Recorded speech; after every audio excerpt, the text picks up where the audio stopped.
दोस्तों नमस्कार, सत श्री अकाल, सलाम, वड़क्कम।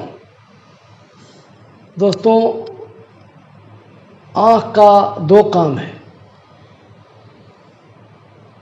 एक काम सिर्फ हम दुनिया को देखते हैं, दूर देखते हैं। एक काम है जब हम पढ़ते लिखते हैं, बारीक काम करते हैं, क्लोज वर्क करते हैं, तो आँख को फोकस कभी पास कभी दूर करना पड़ता है। जब पास में आँख को क्लोज वर्क करना पड़ता है तो आँख में दो मोमेंट होते हैं। एक होता है आँख में लेंस का एकोमोडेशन होता है, पिपिल जो बीचों बीच काला स्पॉट है वो छोटा हो जाता है, और दूसरा आँख अंदर आती है।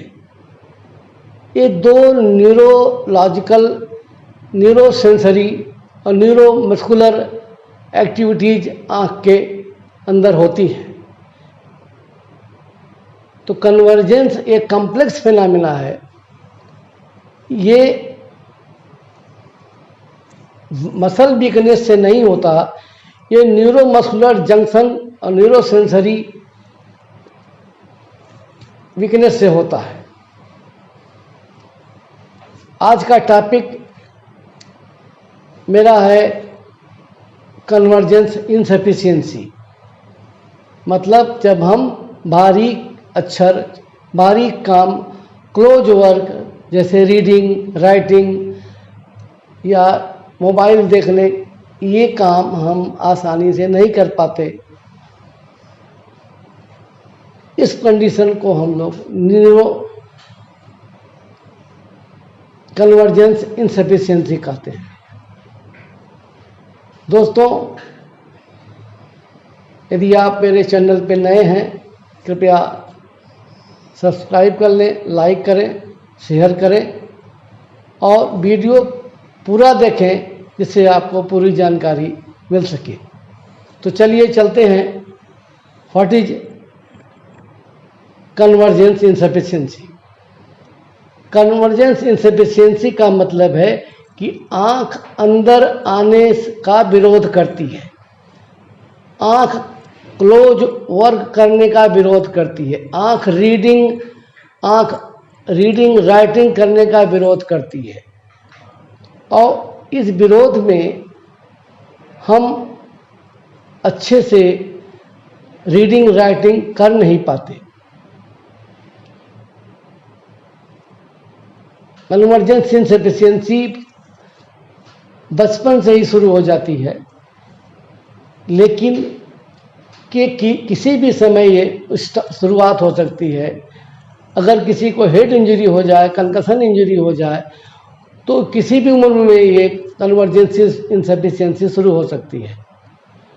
लेकिन चाइल्डहुड में जब बच्चा स्कूल पढ़ने जाता है, उस समय उसको बहुत प्रॉब्लम होती है। और उसमें चाइल्डहुड में जब बच्चा स्कूल में कन्वर्जेंस इनसफिशिएंसी लेके पढ़ता है तो उसमें क्या क्या प्रॉब्लम होती हैं।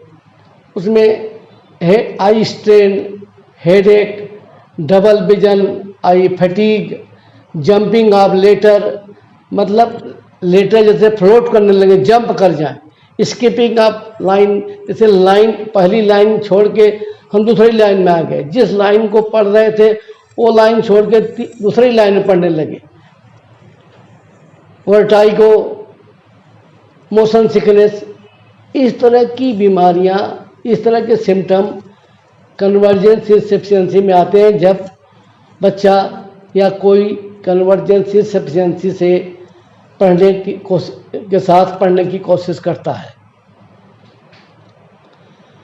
कन्वर्जेंस इनसफिशिएंसी एक न्यूरोसेंसरी और न्यूरोमोटर फिनोमेना है। इसको हम लोग केवल मस्कुलर लेवल पे ही समझ नहीं सकते। जनरली आम आदमी का कन्वर्जेंस 7 सेंटीमीटर तक रहता है। मतलब 7 सेंटीमीटर तक की चीज़ को आसानी से पढ़ा जा सकता है। जैसे जैसे उम्र बढ़ती है कन्वर्जेंस थोड़ा कम होता जाता है। लेकिन अगर किसी का कन्वर्जेंस कम है, वो पढ़ने की कोशिश कर रहा है, किसी बच्चे का कन्वर्जेंस कम है, वो पढ़ने की कोशिश कर रहा है, तो उसको पढ़ते समय या तो उसकी एक आँख उसको बाहर चली जाएगी या एक आँख बंद करके वो पढ़ेगा। क्योंकि एक कन्वर्जेंस कमी होने से उसको क्लियर इमेज ब्रेन को फिर नहीं मिल पाती, उसको हेडेक होने लगता है, तो एक आँख को वो बंद करने की कोशिश करता है। डायग्नोसिस के लिए सिम्टम के अलावा कुछ साइन हमको मिलेंगे। अगर हम कवर टेस्ट करें तो कभी कभी एक्सोफोरिया के साथ साथ एसोसिएटेड रहता है कन्वर्जेंस इनसफिशिएंसी, और कभी कभी कन्वर्जेंस इनसफिशिएंसी विदाउट एक्सोफोरिया भी होता है। एक्सोफोरिया एक लेटेंट स्क्विंट है जिसमें आँख बाहर चली जाती है, जब कवर टेस्ट करते हैं तो बाहर चली जाती है।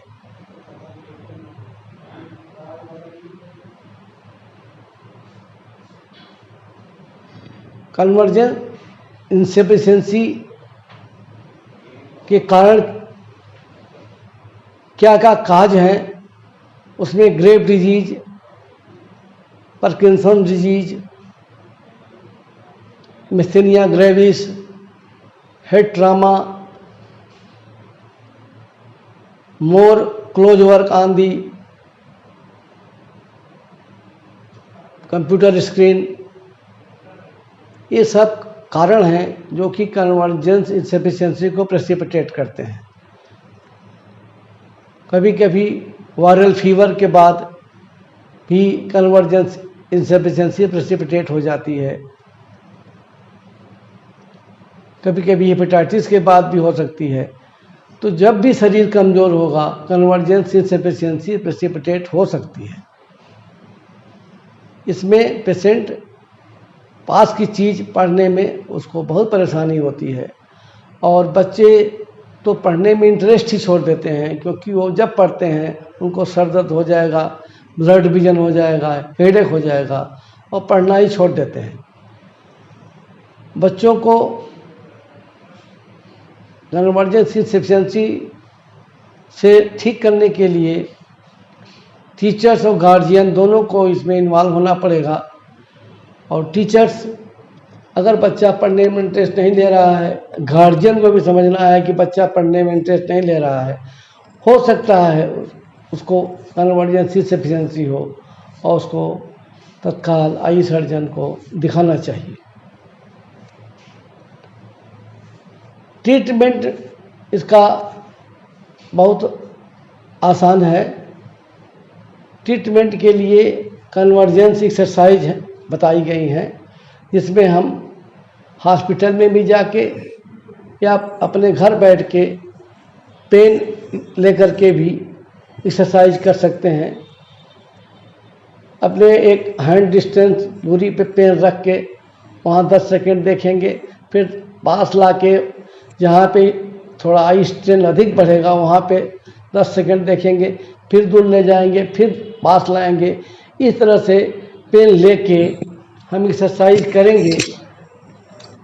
पेन 10 दूर ले गए, 10 सेकेंड देखने के बाद फिर पास लाए, जहाँ पे आई स्ट्रेन बढ़ गया या पेन का ऊपरी निब धुंधली हो गई, उसको देखे 10 सेकेंड, फिर दूर ले गए। ऐसे 10 मिनट रोज़ सवेरे करना है। शाम को हम अधिकतर पेशेंट को नहीं कहते, क्योंकि शाम को आँख टायर्ड रहती है और ये कन्वर्जेंस इनसफिशिएंसी और बढ़ सकती है। दूसरा टेस्ट है कैट्स कार्ड टेस्ट, जिसमें 2 कैट होती हैं और उनको अपने वन हैंड डिस्टेंस पर रख देते हैं, और बीच में हम एक हाथ से कार्ड होल्ड करते हैं, दूसरे हाथ से पेन रखते हैं, पेंसिल रखते हैं। अब हम कार्ड को न देख के पेन के निब को देख रहे हैं और वो कार्ड पे 2 कैट की इमेज होती है, दोनों इमेज धीरे धीरे आके फ्यूज हो जाती हैं। एक्सरसाइज करने से भी कन्वर्जेंस इनसफिशिएंसी क्योर हो जाती है। इस टेक्निक का इस्तेमाल हम लोग फोरिया में भी कर सकते हैं, स्क्विंट में भी कर सकते हैं। कुछ और कंप्यूटर बेस्ड सॉफ्टवेयर आए हैं जिसमें कन्वर्जेंस इनसफिशिएंसी का ट्रीटमेंट किया जा सकता है, और मैं अपने प्रैक्टिस में देखा हूँ कि कन्वर्जेंस इनसफिशिएंसी जिसको है और उसको अगर माइनस सिलेंडर या माइनस स्फेरिकल लेंस 0.25 तक भी अगर वो एक्सेप्ट कर ले रहा है तो उसके कन्वर्जेंस इनसफिशिएंसी तुरंत ही कम हो जाती है और वो बड़े आसानी से पढ़ने लगता है। लोग प्रिज्म को भी कहते हैं कि प्रिज्म लगा के पढ़ा जाए, और रेयर केसों में कभी कभी सर्जरी भी करनी पड़ सकती है, लेकिन अधिकतर केस कन्वर्जेंस एक्सरसाइज से ही ठीक हो जाते हैं। और मैंने अपने प्रैक्टिस में अधिकतर लोगों को convergence exercise plus simple minus spherical या सिलिंड्रिकल नंबर देने से अगर पेशेंट एक्सेप्ट कर रहा है तो उसकी आँख का कन्वर्जेंस तुरंत बढ़ जाता है और उसको पढ़ने में परेशानी तुरंत खत्म हो जाती है।